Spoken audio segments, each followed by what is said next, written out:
Hello दोस्तों, स्वागत है आप सभी का आपके अपने YouTube channel white page exam पर। तो दोस्तों आज फिर मैं हाजिर हूँ आपके सामने एक और नई क्लास के साथ। दोस्तों जो आज की क्लास होगी वो आपको हमारी वीडियो का टाइटल और थंबनेल दोनों देख चुके हैं। दोस्तों आज हम बात करेंगे वाणिज्य यानी कॉमर्स की बात करेंगे। दोस्तों चैप्टर नंबर 8 होगा फुटकर व्यापारी। दोस्तों चैप्टर नंबर 1 होगा फुटकर व्यापारी। तो दोस्तों जिन छात्रों ने अब तक भी कुछ नहीं पढ़ा दोस्तों वो अब से यानी जनवरी से पढ़कर यानी 23 फरवरी 2023 तक जब तक आपका एग्जाम होता है 1-1.5 महीने में दोस्तों आप 70 नंबर पक्के कर सकते हो। क्योंकि दोस्तों अब वो टाइम नहीं कि आप बुक से पढ़ेंगे या सब चैप्टर पूरे करेंगे। दोस्तों अब आपको इंपॉर्टेंट क्वेश्चन पढ़ने पड़ेंगे। तो चैप्टर नंबर यानी दोस्तों आज हम बात करेंगे चैप्टर नंबर 8 फुटकर व्यापारी। तो दोस्तों वीडियो शुरू करने से पहले जो चैनल पर नए हो चैनल को कर दो सब्सक्राइब, इस वीडियो कर दो लाइक और शेयर। तो UP board exam 2023 class 10th होगा वाणिज्य कॉमर्स। वाणिज्य क्लास 10th है दोस्तों, वाणिज्य कॉमर्स होगा। चैप्टर नंबर 8 होगा फुटकर व्यापारी। चैप्टर नंबर 8 होगा दोस्तों फुटकर व्यापारी। तो दोस्तों आज हम फुटकर व्यापारी के बारे में बिल्कुल विस्तार से चर्चा करेंगे, क्या फुटकर व्यापारी है। दोस्तों सभी ये क्वेश्चन है जो बोर्ड परीक्षा में पूछे गए हैं। तो दोस्तों हाँ यानी ये वो क्वेश्चन है जो बोर्ड परीक्षा में पूछे गए हैं 2012 से लेकर और 2022 तक। 2012 से लेकर 2022 तक वे सभी क्वेश्चन है जो बोर्ड परीक्षा में पूछे गए हैं। तो दोस्तों यानी जो बार बार परीक्षा में रिपीट हो रहे हैं। दोस्तों मैं सभी वे क्वेश्चन लेकर आया हूँ जो बोर्ड परीक्षा में बार बार रिपीट हो रहे हैं। तो दोस्तों अगर आप कक्षा 10 और कक्षा 12 के किसी भी सब्जेक्ट की तैयारी करना चाहते हैं तो दोस्तों आप हमारे चैनल को जरूर सब्सक्राइब कर दें और इस वीडियो को अपने दोस्तों तक जरूर शेयर कर दें। तो दोस्तों शुरू करते हैं आज की हम अपनी वीडियो। दोस्तों हाँ एक वो बात और बता दूं कि टारगेट 2023 यानी 23 फरवरी 2023 ये दोस्तों आप सभी जानते हैं कि जो हमारा वाणिज्य का पेपर है दोस्तों वो 23 फरवरी 2023 को होने वाला है। 23 फरवरी 2023 को होने वाला है, जिसमें दोस्तों आप 70 नंबर पक्के कर सकते हैं। जिन्होंने कक्षा 10 में अब तक कुछ नहीं पढ़ा दोस्तों अब वे अपने 70 नंबर पक्के कर सकते हैं 2023 में, यानी 70 नंबर पक्के कर सकते हैं, यानी जो 23 फरवरी को आपका एग्जाम होने वाला है। तो दोस्तों यानी शुरू करते हैं अपनी वीडियो। दोस्तों हम देखते हैं पहला क्वेश्चन। तो दोस्तों पहला क्वेश्चन देखिए, यानी मध्यस्थ वस्तु की मांग व पूर्ति में क्या कार्य करता है। यानी मध्यस्थ वस्तु की मांग और पूर्ति में क्या कार्य करता है। दोस्तों जो मध्यस्थ होता है यानी वस्तु की मांग व पूर्ति, यानी आपने मान लीजिए दोस्तों आप एक व्यापारी हैं और दोस्तों आपके बीच में यानी आप दूसरे व्यापारी से सामान खरीद रहे हैं और दोस्तों ये कौन है, ये है मध्यस्थ। दोस्तों मध्यस्थ है। तो कह रहा है मध्यस्थ वस्तु की मांग, यानी आप किससे मांग करोगे, मध्यस्थ से कहोगे कि भैया मुझे ये मांग यानी मुझे ये सामान चाहिए, और मध्यस्थ दोस्तों किसके पास पहुंचाएगा, आपकी खबर कि भैया ये वाला माल पहुंचा दे। तो ध्यान दें मध्यस्थ वस्तु की मांग व पूर्ति में क्या कार्य करता है। दोस्तों जब इसके पास ये जाएगा तो दोस्तों ये इसको माल की पूर्ति करा देगा। तो दोस्तों ध्यान रखना समन्वय का कार्य कराता है। समन्वय का कार्य का मतलब दोस्तों एक दूसरे से बातचीत कराता है, नहीं आप इसे एक भाषा में दलाल भी कह सकते हैं, यानी जो बीच में होता है।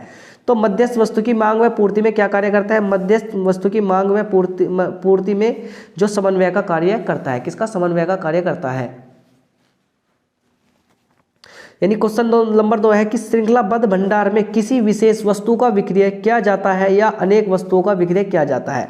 यानी श्रृंखलाबद्ध भंडार में किसी वस्तु का विक्रय किया जाता है या अनेक वस्तु का विक्रय किया जाता है। 2015, 16 और 19 में पूछा गया कि किसी विशेष वस्तु का विक्रय किया जाता है। यानी दोस्तों कह रहा है कि अगर श्रृंखलाबद्ध भंडार में किसी विशेष वस्तु का विक्रय किया जाता है या अनेक वस्तुओं का विक्रय किया जाता है। दोस्तों किसी चीज़ की श्रृंखला है उसमें एक चीज़ को बेची जाएगी या अनेक चीज़ों का विक्रय किया जाता है, तो किसी विशेष वस्तु का विक्रय किया जाता है। ये भी दोस्तों 2015, 16 और 19 में पूछा गया। अब दोस्तों क्वेश्चन नंबर देखते हैं अगला, मध्यस्थों के भेद बताइए।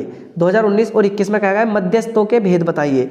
तो सामान्यतः मध्यस्थ निम्नलिखित 2 प्रकार के होते हैं। यानी दोस्तों सामान्यतः मध्यस्थ जो होते हैं निम्नलिखित 2 प्रकार के होते हैं, एक तो थोक व्यापारी होंगे, एक फुटकर व्यापारी होंगे। मध्यस्थों के भेद बताइए, यानी सामान्यतः मध्यस्थ 2 प्रकार के होते हैं, एक तो थोक व्यापारी होंगे, एक फुटकर व्यापारी होंगे। अब दोस्तों फुटकर व्यापारी का कार्य तथा बिक्री के आधार पर पुनः विभाजित किया जाता है। यानी दोस्तों जो फुटकर व्यापारी हैं उनके कार्य और बिक्री के आधार पर उन्हें फिर 2 भागों में बांट दिया जाता है, जिसमें एक भ्रमशील फुटकर व्यापारी होगा, जैसे फेरी वाले हो गए, सड़क पर पटरी वाले हो गए, चलते फिरते एवं मेले में व हाटों के व्यापारी होंगे। तो ध्यान रखना दोस्तों भ्रमशील फुटकर व्यापारी कौन से होंगे, जैसे फेरी वाला, सड़क व पटरी कर फेरी चलने वाले, चलते फिरते एवं जैसे दोस्तों आपके गाँव में होते हैं, आप कहीं घूमने जाते हैं, बाहर जाते हैं, अपने घर से बाहर निकलते हैं, तो दोस्तों आप वहाँ से जो वे होते हैं ना फेरी वाले, दोस्तों कोई सेब बेच रहा, कोई अनार, दोस्तों भी फेरी वाले, जैसे फेरी वाला हो गया, सड़क या पटरी वाले, चलते फिरते एवं मेले के होठों पर व्यापारी आदि। नहीं दोस्तों आप देखते होंगे जो सड़कों के किनारे लगे होते हैं ठेले, दोस्तों वे सब कौन से हैं, वो यही है, वे ये भ्रमशील फुटकर व्यापारी कहते हैं। अब दोस्तों दूसरा जो है इसमें स्थायी व्यापारी है। स्थायी व्यापारी किसे कहते हैं, तो दोस्तों स्थायी व्यापारी ये भी लघु स्तरीय एवं दीर्घ स्तरीय दो प्रकार के। तो दोस्तों ये भी दो प्रकार के होते हैं, एक तो लघु स्तरीय और एक दीर्घ स्तरीय। तो दोस्तों ध्यान रखना, एक बार और क्वेश्चन पढ़िए। मध्यस्थों के भेद बताइए। सामान्यतः मध्यस्थ निम्न दो प्रकार के होते हैं। दोस्तों जो मध्यस्थ होते हैं ना वे दो प्रकार के होंगे। अब कौन कौन से मध्यस्थ होंगे आप देखेंगे। दोस्तों मध्यस्थ एक तो थोक व्यापारी होगा, एक फुटकर व्यापारी। थोक का मतलब नहीं दोस्तों जो बड़ा व्यापारी होगा, फुटकर का मतलब जो छोटा व्यापारी होता है।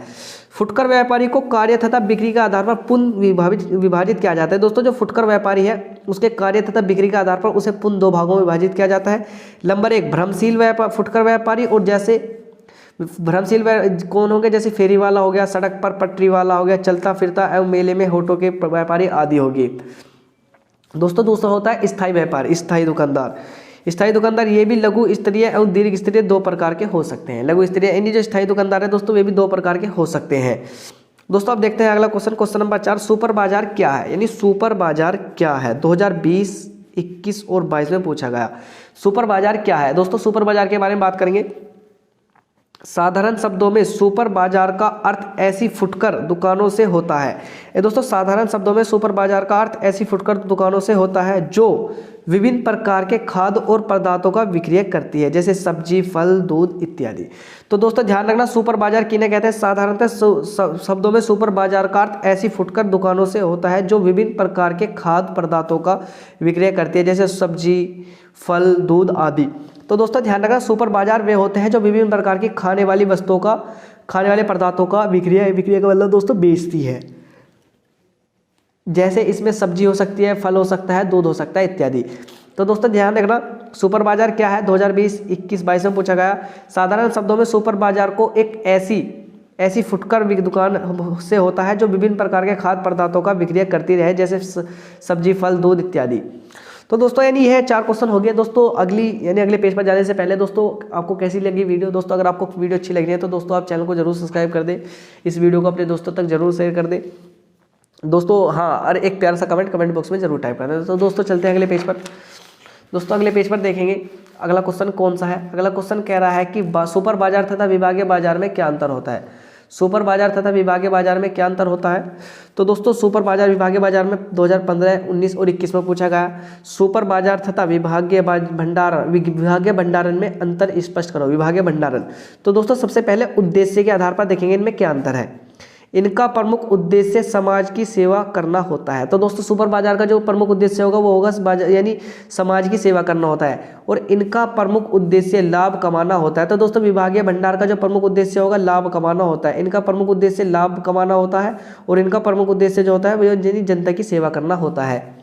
वस्तुओं का चयन करना, यहाँ पर ग्राहक स्वयं वस्तुओं का चयन करता है। तो दोस्तों ध्यान रखना, यहाँ पर ग्राहक स्वयं वस्तुओं का चयन करता है। यहाँ पर विक्रेता चयन में सहयोग प्रदान करता है।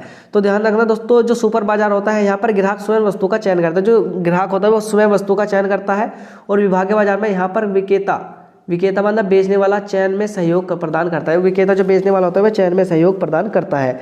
वस्तुओं का मूल्य, यहाँ पर वस्तुओं का मूल्य बाजार में से कम होता है। तो दोस्तों सुपर बाजार में वस्तुओं का मूल्य क्या होगा, बाजार से कम होता है। यहाँ पर वस्तुओं का मूल्य बाजार से अधिक होता है।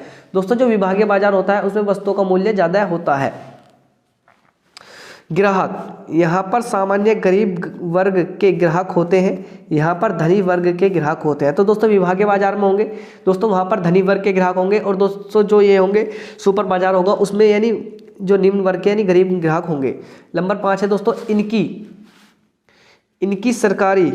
इनकी व्यवस्था सहकारी आधार पर की जाती है। यानी दोस्तों इनकी जो सुपर बाजार की व्यवस्था होगी सहकारी आधार पर यानी सरकार के आधार पर की जाती है, और इनकी व्यवस्था पूंजीवादी होती है। यानी कि इनकी व्यवस्था कैसे होगी, पूंजीवादी होगी।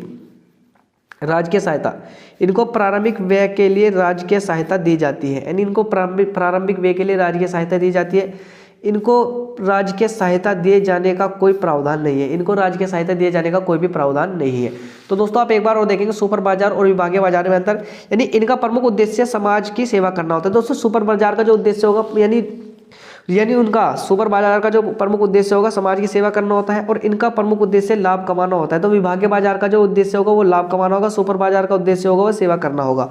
यहाँ पर ग्राहक स्वयं वस्तु का चयन करता है। तो दोस्तों यहाँ पर जो सुपर बाजार में ग्राहक स्वयं वस्तु का चयन करता है और यहाँ पर विक्रेता चयन में सहयोग करता है। तो दोस्तों विभागीय बाजार में एक विक्रेता जो बेचने वाला होगा वो यानी वस्तु का चयन करने में यानी उसका सहयोग प्रदान करेगा। यहाँ पर वस्तुओं का मूल्य बाजार से कम होता है। तो दोस्तों यहाँ पर वस्तुओं का मूल्य बाजार से कम होगा और यहाँ पर वस्तुओं का मूल्य बाजार से अधिक होता है। यहाँ पर सामान्य गरीब वर्ग के ग्राहक आते हैं। तो दोस्तों ध्यान रखना जो सुपर बाजार होगा उसमें कैसे यहाँ पर गरीब वर्ग के ग्राहक आएंगे और यहाँ पर धनी वर्ग के ग्राहक आते हैं। यानी जो विभागीय बाजार होता है दोस्तों इनमें धनी वर्ग के ग्राहक आएंगे। दोस्तों व्यवस्था, इनकी व्यवस्था सहकारी आधार पर की जाती है। तो दोस्तों जो व्यवस्था होती है इनकी व्यवस्था जो दोस्तों सुपर बाजार है इनकी सरकार के आधार पर व्यवस्था होती है। दोस्तों इनकी व्यवस्था पूंजीवादी होती है। इनकी व्यवस्था कैसी होगी? इनकी व्यवस्था पूंजीवादी होती है। इनको प्रारंभिक व्यय के लिए राजकीय सहायता दी जाती है। इनको राजकीय सहायता दिए जाने का कोई प्रावधान नहीं है। इनको राजकीय सहायता दिए जाने का कोई भी प्रावधान नहीं है। दोस्तों यानी अब चलते हैं प्रश्न नंबर 8 पर। फुटकर व्यापार क्या है? फुटकर व्यापार क्या है? फुटकर व्यापार के 2 गुणों को लिखिए। यानी फुटकर व्यापार क्या होता है, इसके क्या है और इसके 2 गुणों को लिखिए। तो दोस्तों फुटकर व्यापार को समझेंगे हम। फुटकर व्यापार का अर्थ, फुटकर व्यापार को अंग्रेजी में रिटेलर कहते हैं। दोस्तों ध्यान रखना, फुटकर व्यापार को अंग्रेजी में रिटेलर कहते हैं। तो फुटकर जो व्यापारी होता है उसे अंग्रेजी में रिटेलर कहते हैं। रिटेलर फ्रेंच भाषा का शब्द है। जो रिटेलर है वो कहाँ का? फ्रेंच भाषा का शब्द है, जिससे अर्थ है यानी पुन तथा टेलर का अर्थ है बांटना। अतः फुटकर व्यापारी वह है जो थोक व्यापारी से माल क्रय करके इसे उपभोक्ताओं को बेचता है। इस प्रकार माल 2 जगह बट गया, थोक व्यापारी से फुटकर व्यापारी के पास आया और उसके पास से उपभोक्ता के पास चला गया। तो दोस्तों आप सभी जानते होंगे कि जो आपके गांव में दुकान होती होगी दोस्तों परचून की, एक तो होती होगी थोक की, यानी एक तो दोस्तों बड़ी दुकान होती होगी जिस पे से यानी जो छोटी छोटी परचून की दुकान वाले हैं वो सामान लेकर जाते हैं, और एक दोस्तों होगी यानी एक होगी थोक की दुकान। तो दोस्तों अभी यही अंतर है। फुटकर व्यापारी का अर्थ अंग्रेजी में रिटेलर है कहते हैं। रिटेलर का फ्रेंच भाषा का शब्द है जिसका अर्थ है री का मतलब पुन और टेलर का मतलब होता है बांटना। यानी फुटकर व्यापारी है उसे कहते हैं जो थोक व्यापारी के माल क्रय करके उसे उपभोक्ताओं को बेचता है। इस प्रकार माल 2 जगह बट गया, थोक व्यापारी से फुटकर व्यापारी के पास आया और उसके पास से उपभोक्ता के पास चला गया, उससे के पास से उपभोक्ता के पास चला गया। दोस्तों ये इस तरह से है, यानी कोई ये है दोस्तों ये थोक व्यापारी है, ये थोक व्यापारी है, और दोस्तों ये कौन सा? ये फुटकर व्यापारी। तो दोस्तों इससे माल आया और इससे कहाँ चला जाएगा? दोस्तों इससे भी कई सारे भागों में बढ़ जाएगा, इससे भी कई सारे भागों में बढ़ जाएगा। यानी हम एक थोक व्यापारी से माल लेकर आए और फिर दोस्तों वो सहज हमने यहाँ लाकर, यानी हमने 20 किलो चीनी लाए, तो दोस्तों 5 किलो ये इसने ली, 5 किलो ले ली, 5 किलो इसने, दोस्तों एक और बचा, एक ने 5 किलो ले ली, 5 किलो इसने, नहीं सब पे 5-5 किलो चलेगी, यानी कई सारों में बढ़ गया। तो फुटकर व्यापारी को अंग्रेजी भाषा में रिटेलर कहते हैं। रिटेलर फ्रेंच भाषा का शब्द है जिसका अर्थ होता है पुन तथा टेलर का अर्थ होता है बांटना। अतः फुटकर व्यापारी वह है जो थोक व्यापारी से माल क्रय करके, इन जो थोक व्यापारी से माल क्रय करके इसे उपभोक्ताओं को बेचता है। यानी इससे आपने खरीदा और ये आप सभी के उपभोक्ता है जिन्हें आपने माल बेच दिया। माल 2 जगह बढ़ गया, एक तो थोक व्यापारी से फुटकर व्यापारी, एक तो थोक व्यापारी से फुटकर व्यापारी के बाद और आया, अब दूसरा कहाँ जाए? दूसरा जाएगा उपभोक्ता के पास, यानी जो उसे खरीद रहा है, जो उसे खरीद रहा है। अब दोस्तों इसमें है कि इसके गुण लिखो। दोस्तों इसके गुण है यहाँ देखिए, फुटकर व्यापारी के गुण, यानी फुटकर व्यापारी गुण, यह व्यापार छोटी मात्रा में वस्तु क्रय विक्रय करके किया जाता है। यानी यह व्यापार छोटी मात्रा में वस्तुओं का क्रय विक्रय करके किया जाता है। ये दोस्तों जो छोटे दुकानदार हैं थोड़ी बहुत सामान खरीद कर भी यह व्यापार शुरू कर सकते हैं। फुटकर व्यापारी को बहुत कम पूंजी की आवश्यकता पड़ती है। यानी दोस्तों इसमें क्या होगी? इसमें बहुत कम पूंजी की आवश्यकता होगी। इस व्यापार में सीधा उपभोक्ता को माल बेचा जाता है। इसमें सीधा, यानी दोस्तों आप देखते होंगे दोस्तों जो दुकान होगी आपके यहाँ परचून की, अगर आपको चीनी की जरूरत है तो इसमें उपभोक्ता को सीधा माल दिया, यानी हर किसी को यानी माल बेच दिया जाता है। तो ध्यान रखना इसमें सीधा उपभोक्ताओं को माल बेच दिया जाता है। किसमें? फुटकर व्यापारी में। तो ध्यान रखना इस एक बार और समझिए, यह व्यापार छोटी मात्रा में वस्तु क्रय विक्रय करके किया जाता है। यानी आपने 10 किलो चीनी ले ली, 20 किलो आटा ले लिया, 25 किलो चावल ले लिया, दोस्तों इन सब का, यानी इन सब का आप खरीद कर लेकर दोस्तों आपने फिर इन्हें बेच दिया। इस फुटकर व्यापारी को बहुत कम पूंजी की आवश्यकता होती है। दोस्तों इस व्यापार में आपको बहुत ही कम पूंजी की आवश्यकता होगी जो इस व्यापार को करने के लिए। इस व्यापार में सीधा उपभोक्ता को माल बेचा जाता है। नहीं दोस्तों आप माल खरीद कर लेकर ठोक विक्रेता से, दोस्तों फिर आपने किसी उपभोक्ता को बेच दिया जो उसका खुद प्रयोग करेगा। क्या? जो उसका खुद प्रयोग करेगा, आपने वो माल उसे बेच दिया। तो दोस्तों ये थी आपकी जो क्लास थी, यानी कॉमर्स की क्लास थी, यानी जो आपकी जो कॉमर्स की क्लास थी दोस्तों, ये मैंने आपको करा दी दोस्तों। आई होप कि आपके चैप्टर नंबर 8 बहुत अच्छी तरीके से दोस्तों आप समझ गए होंगे। इससे जो भी क्वेश्चन बन सकते हैं दोस्तों वो भी आप समझ गए होंगे। तो दोस्तों आप इसी तरह की और वीडियो देखने के लिए दोस्तों आप चैनल को जरूर सब्सक्राइब कर सकते हैं, इस वीडियो को अपने दोस्तों तक जरूर शेयर कर सकते हैं। और दोस्तों हाँ, एक प्यार सा कमेंट बॉक्स में जरूर टाइप कर देना कि दोस्तों आपको एक वीडियो कैसी लग रही है। दोस्तों आपके कमेंट और लाइक करने से दोस्तों हमें ये होता है कि हमें थोड़ा मोटिवेशनल सा मिल जाता है। तो दोस्तों आपके एग्जाम है सिर पर, आपका जो ये एग्जाम है 23 फरवरी को होगा दोस्तों। मैं 23 फरवरी से पहले इसके मॉडल टेस्ट वगैरह आपको सब करा दूंगा। तो दोस्तों आई होप कि आपको क्लास अच्छी लगी होगी। दोस्तों अगर आपको क्लास अच्छी लगी हो तो क्लास को ज़्यादा से ज़्यादा शेयर कर दे अपने दोस्तों तक जो कक्षा 10 में और कक्षा 12 की तैयारी कर रहे हैं। और दोस्तों इस वीडियो को लाइक और शेयर भी कर दे, लाइक भी कर दे, और दोस्तों एक प्यार सा कमेंट भी कर दे। तो दोस्तों मिलते हैं अगली वीडियो में, तब तक वीडियो देखने के लिए दोस्तों आप सभी दोस्तों का दिल से धन्यवाद।